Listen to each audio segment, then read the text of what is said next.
find technology wonderful? Technology is great when it works. And I'm telling everybody on the viewers, I wasn't doing anything. I don't know what causes this to blow up. I apologize again. I'm trying to figure it out. So Jesse, again, with What Lies in Your Debt, is on the telephone with us. He's driving, but he's willing to share. His website is up.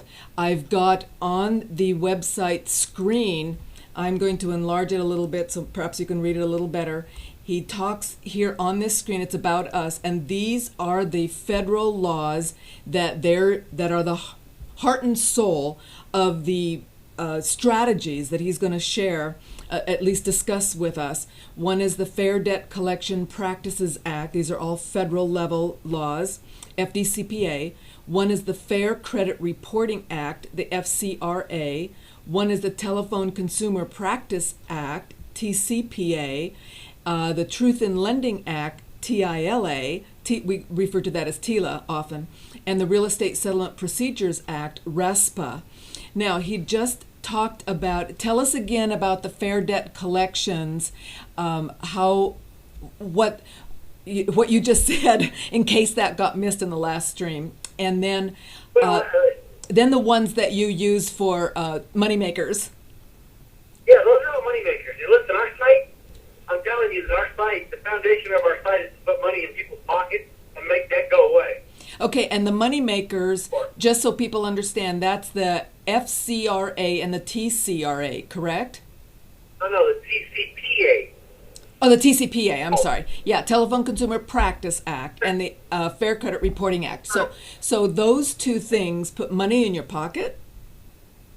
Well, those put money in your pocket along with the FDCPA, right? And along with, for instance, in your state, you got the Rosenthal Act, which is a mirror image. So you look at it this way. You have statutory penalties, right? Of 1,000, up to 1,500, and 1,000. So one violation, one attempt to collect some alleged debt, right? You get a threatening letter or a threatening phone call on your cell phone from a debt collector.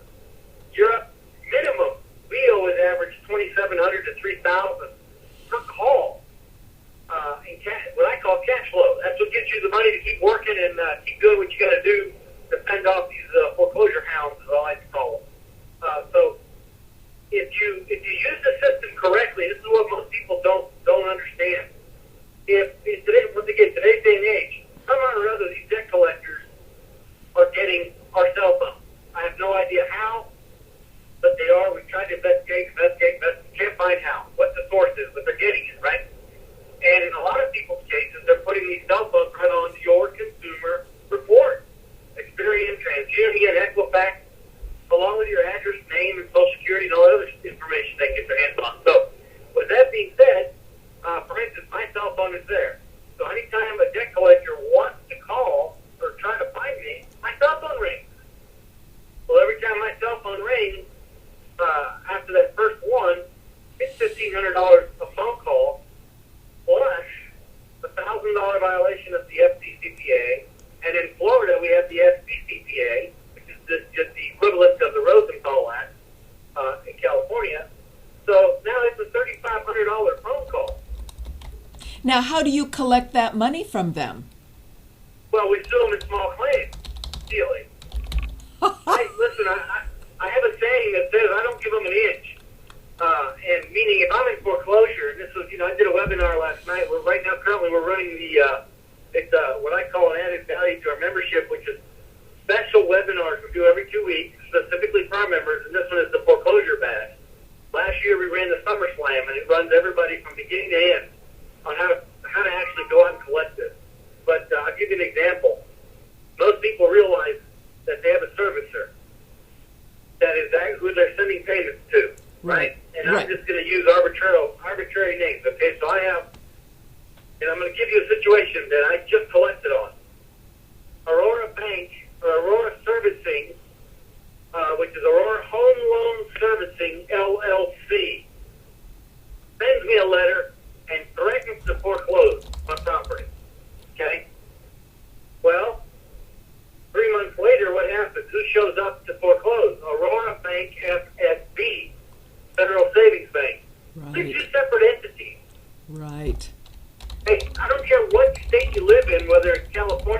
non-judicial state, or in Florida, 3,000 miles away, which is a judicial state, who just threatened, Aurora Home Loan Servicing just threatened to take an action, a legal action against me that they knew they could not take. That's $1,000 violation plus $1,000 for the state act. So I immediately would sue them. Immediately. No waiting, no nothing. Right. And then when you get served with foreclosure, in a case in California, I would get served notice of default from a substitute trustee. I would immediately sue them. You see, because now you have not met the conditions preceded that are required within the mortgage.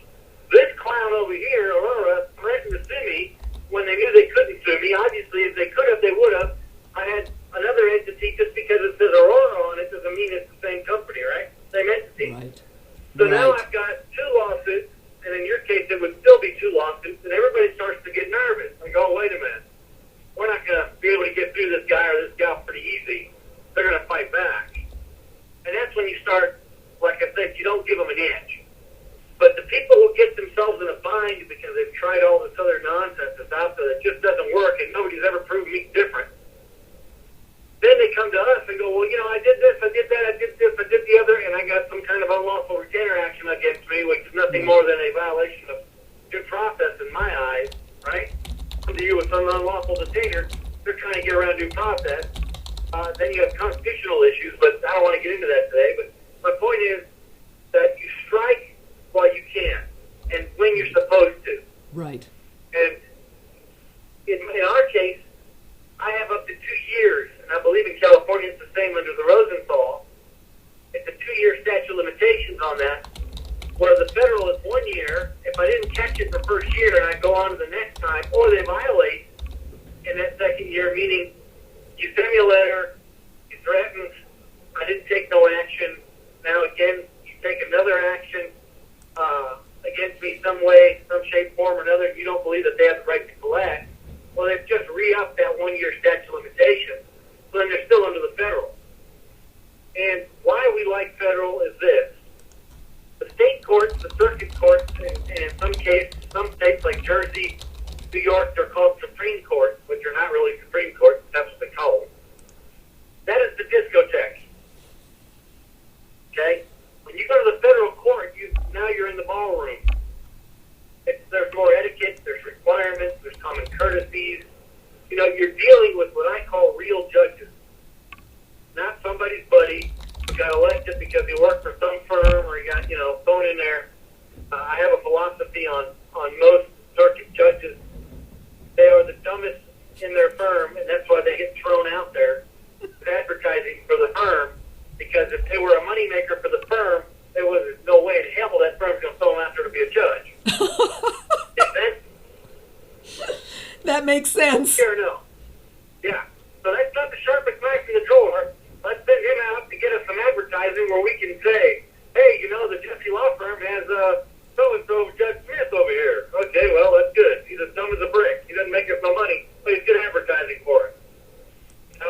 And that's really my philosophy. And I'll tell you, my philosophy came from many friends of mine that told me that's exactly how it really works in real life. Which I found mind-boggling.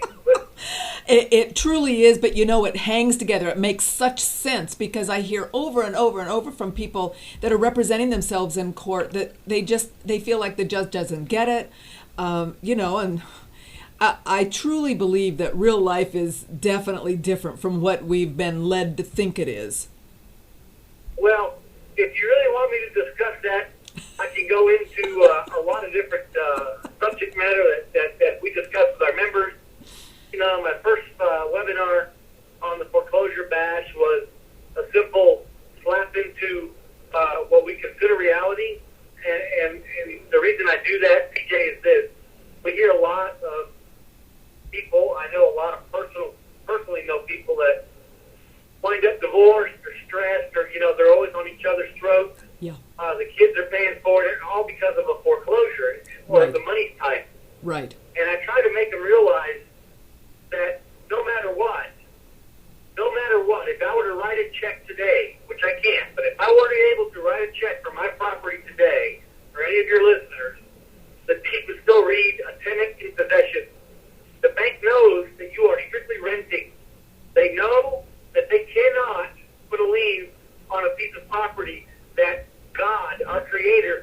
it. It is not theirs.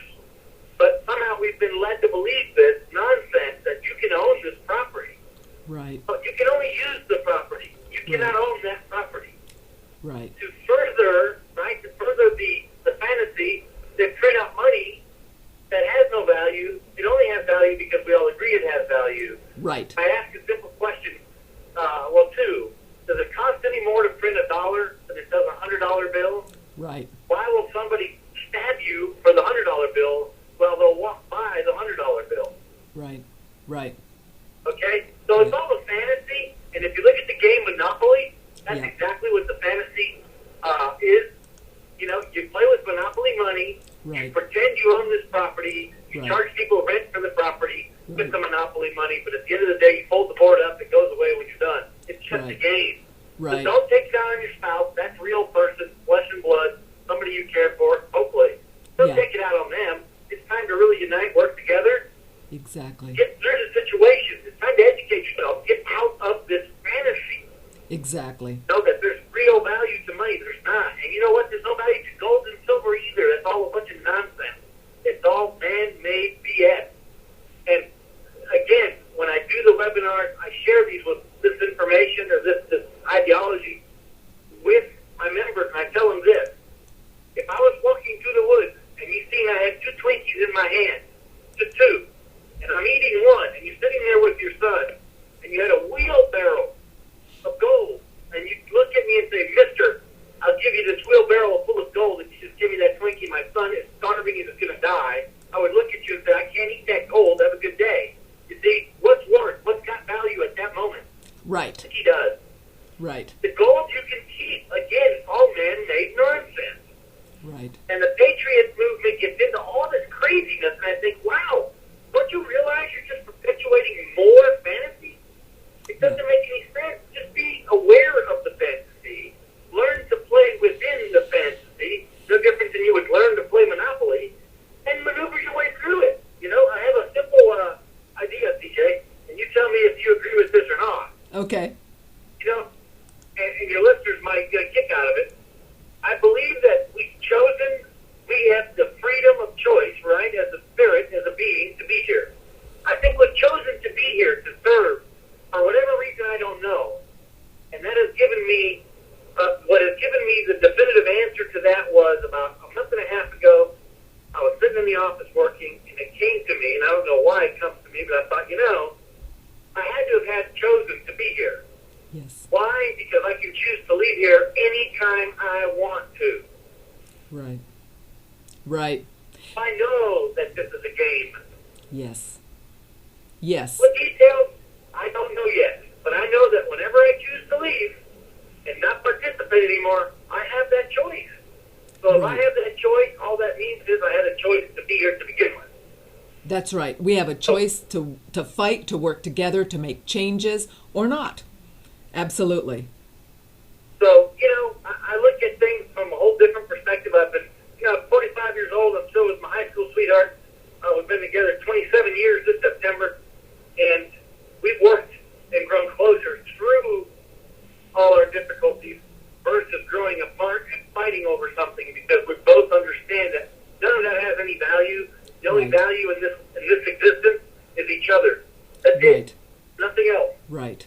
So it's pretty simple, and that's what makes it easy. And a lot of people say, Jeff, you've been doing this for a lot of years, but I was right where you were. But don't forget that part. The difference between me and you is I've already been through the mill. You're going through the mill. I've had to walk in your footsteps to get where I'm at today. That's all.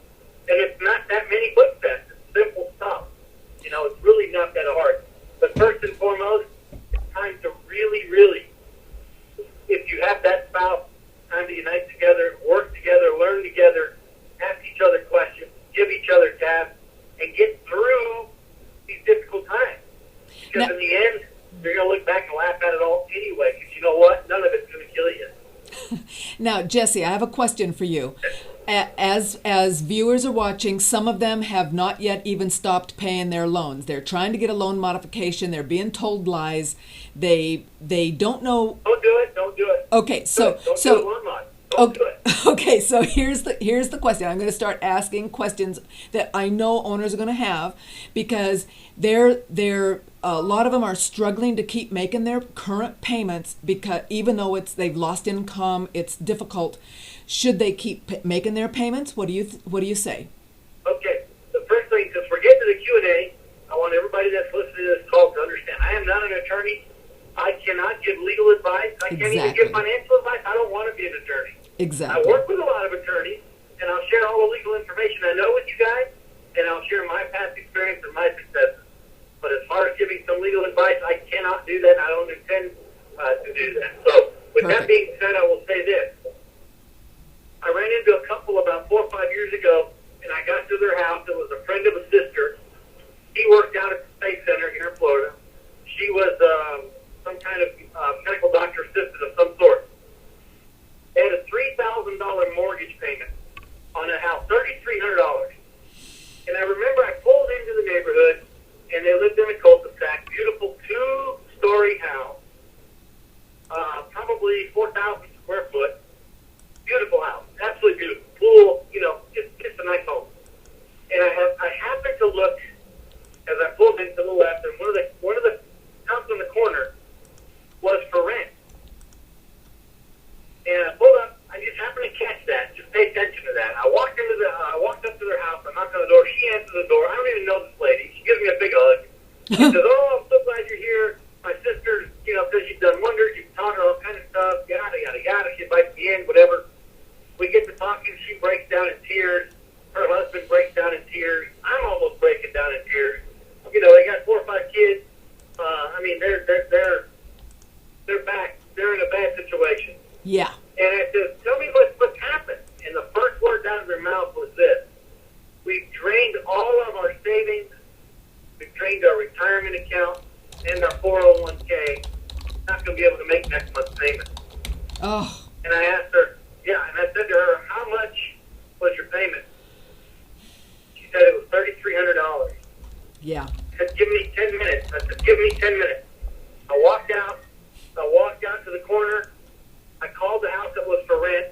The owner wanted $1,350 rent. Oh. Same identical house. I walked back in, and I said, "Listen, come with me. This is going to be an expensive lesson, but you need to learn this." Yep. We walked up to the street, and I said, "Is this house any different than yours?" She says, "I think it's the same model and everything." I said, "It doesn't have a pool, though, right?" She says, "No." I said, "Okay, you know what the rent is here? $1,350. Why did you keep paying $3,300 to rent it from the bank? Right. Why did you empty out your savings account for a liability?" Right. It's not an asset. You're underwater. A Exactly. house, unbeknownst to most Americans, is never an asset. Wow, imagine that. Even if it's paid for, never an asset. It's always a liability. Right. 110%, right? Right. Well, understand, when you say right, DJ, you have to understand why I'm saying that. Remember the principles behind what I'm saying. There is reality to it that affects us all. But our thought process has been, this is my house. I got to save it no matter what. And you know what? I challenge anybody that's listening, that's at home, to walk outside right now, open the front door, look to your left, look to your right, and look across the street. Your house is not special. There's hundreds of thousands of them just like yours. And you're renting from the bank. You will always rent from the bank. Right. You will never pay off your home. Less than 3% of Americans ever pay off their home. And then when you think it's paid off, try not paying your taxes. Exactly. Try making an addition to the home. Try re-roofing the house without having to go ask for permission. It's not yours. Right. Right. I hate to break the news. I'm not some psycho. I'm not a nutcase. It's just reality. But Exactly. you can write a check for it today, and guess what? It will still say tenant in possession. You do not own that home. You will never own that home. It's not worth draining your life savings Exactly. liability. Exactly. Exactly. Use some better sense. And that will come, just like you said, Jesse. I liked your example of Monopoly. This is a game. I know it feels extremely serious. It is where you live. It does affect your daily life and being. But the fact is, it's just money and it's just a building. And so don't strip yourself of all of your assets as a real estate broker years ago in 2008 in particular, when these foreclosures started ballooning and people would come into my office in tears because their loans had exploded, and they would their normal payment was $1,500, and now because they could not refinance, this is the whole point, the loans blew up, and now their payments were $4,500, and they were trying to make those payments. And by having 2 or 3 jobs and draining their accounts and running up their credit card bills, and all that did for them was extend the agony and ruin their ability to land on their feet, or to rent some other place, or to have some money to live on. So it was a really tough time, and I still see people facing that. They've fallen in love, if you will, with the idea of ownership, as if they own the property. And I love the different perspective you bring to it for them. Yeah, it's been told that we've been brainwashed. My mom and dad came from Cuba in 1959. And my dad was so afraid of the Cuban government when he hit U.S. at 18 years old. He asked them, what's the furthest spot away from Cuba? And that gentleman told him, California. My dad says, that's where I want you to send me. And that's where he spent till 80 and change. So, we were brainwashed with these ideas and these things. And I've learned now, being in real estate like you were, but, we were flipping upwards of 1,000 homes a month. Wow. So I dealt with a lot.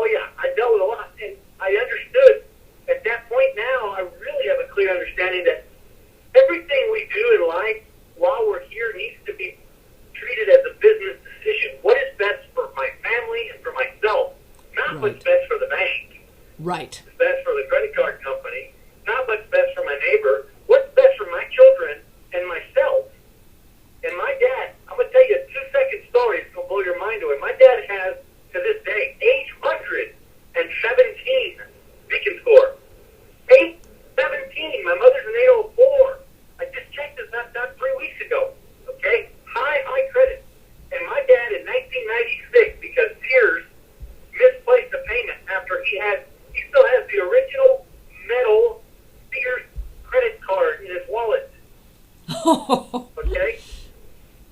He has perfect credit, and he was of the opinion, you don't eat, you pay your bills. Right. I was brainwashed with growing up. Right. Now, he gives them the middle finger. He knows better. But right. He went to Sears to correct the issue and say, hey, listen, I made the payment. I walk in here and I make the payment every month. My wife and I walk in here and do it. Right. You're screwed up. I don't care. We're still going to have to report the derogatory credit. Right. Well, apparently, they reported my dad was late 30 days. Well, that's the first time in his entire life he's been late on anything, right? Well, he comes over on a Saturday morning, and he has 2 billfolds. And one of them he opened, and this credit card thing fell to the floor almost. And the other one, about halfway to the floor, and he tells my wife and me, let's go shopping. And I said, what? You feel okay, guys? And he was like 60 years old then. And he says, come on, I'm going to rack up these credit cards. I got about $200,000 to spend. Dad, I said, have you lost your mind, Dad? My mother's sitting behind him just smiling. She says no word. And Uh-oh. Oh, shoot. I think we lost you. Jesse, are you there? Uh-oh. Oh, shoot. We're going to get Jesse back on the phone.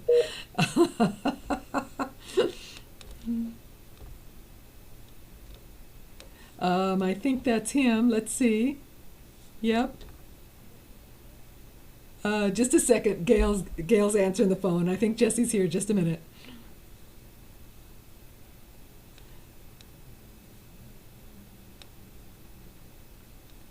That's what happens when you're in the car. Hey, what can I say? Cell phone drops. Hey, Jesse, is that you? DJ, I apologize. That's okay. I hit a little bridge and all of a sudden, boom, gone. That's okay. So tell us, so you're My dead. dad says, come on, let's go.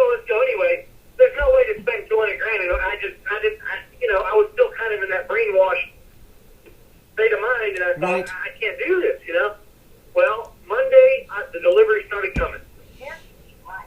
Okay, hold on. There's my little GPS thing. Oh, okay. Yep. I mean, you name it, it came. And Wednesday, my dad says, "Hey, I filed bankruptcy." I said, "Screw these SOBs. 3 years, I've been paying, I have skipped meals to pay my bills on time. Exactly. And this is the way they're going to treat me? The hell with them." Well, guess what? From that day forth, he knows better now. Right. Right. That's an absolute true story. Absolutely. And I have run into this mindset. It does seem to be a slightly older generation than most of us. And that is that you will starve. You will pay your bills first and you will starve yourself if that's what it takes. And that's just, it's very destructive, because taking it out on yourself is not... you're just playing into the bank's hands. That's for absolute sure. So let's go back. I asked you if they have been paying their loan, but just draining their reserves. You shared us a story about that. So now someone has just decided they can't drain anymore. They must stop making the payments. So what would you recommend that they do next? I call that process limbo land. They don't have a notice of default. They've stopped the payments. They're going to get harassed by the servicers. Now what should they be doing? I would, and listen, I don't mean this to sound like a smart aleck. If that is your situation, you need to go join my site right now while we're on this phone. Right. Because it will literally blow you away at all the options you absolutely have. And the options you're talking about would, from what I'm hearing you say, would actually encompass... Listen. Go ahead. Listen, these options are this simple. Letters, demands, requests. They don't do it, they can't foreclose. Right. Literally, that's exactly how it works. I'm not kidding. Right. I don't care what state you live in, because remember, we are on the offensive. Right. We are going at, I don't know how many listeners you have, but I can tell you this, that if your listeners really, really understood what happens when you close a loan, they would, I believe they would probably run down to their bank and burn them if they could. Well, I believe, now my understanding is that when we, the borrowers, sign on the dotted line, the bankster takes that to the Federal Reserve and creates credit out of it. So it's nothing. No, not necessarily. That's Okay. that Patriot mythology stuff. I'm a licensed securities trader. Okay. And I know exactly how the securitization process works. And this money was pooled before you ever got the loan. So they would go out, okay, there was real money involved in 90% of all the loans from 2001 going forward. Okay. Before that, it's not so, there is some credit being, they're lending you the credit, they're not lending you the actual money. Right. From 2001 going forward, the securitization in a roundabout, right, in a little quick summary, works like this. I'm going to create a bond for $400 million. That's what I'm going to do. I don't even have the first mortgage yet. Right. I'm going to find $400 million worth of investors to invest in this bond. Then I'm going to go find the mortgages. And as soon as I close, that note's paid for. Done deal. Right then and right there. But here's the deal. I would go out to a hedge fund, a retirement fund, a REIT, right? Right. Whatever it is that I'm looking for to get this money. Then you would say, I'm going to give you an example. On my mortgage is $300,000, right? Okay. But and I know this sounds crazy. Please understand, it sounds absolutely nuts. The REIT would come to me, the real estate investment vehicles, right, the special vehicle that they create would come and say, I want to make 6.5% interest on my money. Okay, fantastic. I know this to be for a fact that I'm going to charge them and sell them that $300 note for $800,000. Right. Right. I've heard this before. I'm going to make $500,000 Right. at that closing. Absolutely. So that they're making their $50,000. They're making their $50,000 on their 6% on their 800. They're happy. They're happy. I'm happier. As the bank, yes. Yes. $500,000 on that. You see what I'm saying? I do, and I've explained that in some foreclosure workshops before. It is just it's a relatively convoluted concept, but the fact is they have just cheated everybody. Bottom line. Well, here's even the worst part of it. Now there's a default, right? Because, like you said, this poor borrower, and Right. I've seen thousands of them myself, they come in, they qualified for the loan at their teaser rate, right? Right, exactly. The balloon, so they qualified. Now, mind you, here's the catch. They absolutely qualified at that 2-year teaser rate, but they absolutely did not qualify after the 2 years. So it's not a chance. When somebody says, "Well, what were the chances of the default?" 100%. It's not a chance. 100% default chance. There is. There's no way it wasn't. That's a fact. You are going to Exactly. default. Exactly. End of story. So now what I'm going to do is I'm going to create a credit default swap, and I'm going to go get it insured Right. for 9 times the value of that mortgage. Exactly. Exactly. 9 times. So that $300,000 mortgage is now a $9 million paycheck from the insurance company the minute you default. Right. We laugh. It's just outrageous. It's just insanely. Well, what, you want to Yep. get even sicker? I know. Who has to pay? Who has to pay the $9 million? Right. The taxpayer. We're bailing out AIG. Courtesy of us, of AIG, it's all courtesy of us. We paid that money, you see? So Right. there's a big racket that's going on, and our government's involved in it. No ifs, ands, or buts about it. They're right there with them. Right. And as a matter of fact, last night I exposed something on my webinar to our members that the people were like, "Wait a minute, I need to really read." I said, "It's right here. It's in the website." MERS, the Mortgage Electronic Registration System, is owned by 25 other entities. Exactly. That's a couple of them: Fannie Mae, Freddie Mac, That's right. Bankers Association. What? Yep. Our government? No wonder MERS is getting covered with all these robo-signers. Nobody's getting convicted. Nobody's getting nothing. They're pushing it under the carpet because our government owns it. Exactly. Exactly. And I have up on the screen right now, Jesse, because I've done foreclosure workshops over the last year, plus some town halls, and I'm just showing my little graphic called the heart and cycle of bank fraud, how the banks are in the middle getting paid at every step, and how they've, cheated everybody in the system. And I guess what I sort of hear you saying or leading up to is that as people understand that this was complete and utter fraud and corruption, they may get themselves more over that hump of starting to fight immediately rather than getting bogged down in what I call the banker myth, and that is deadbeat homeowners.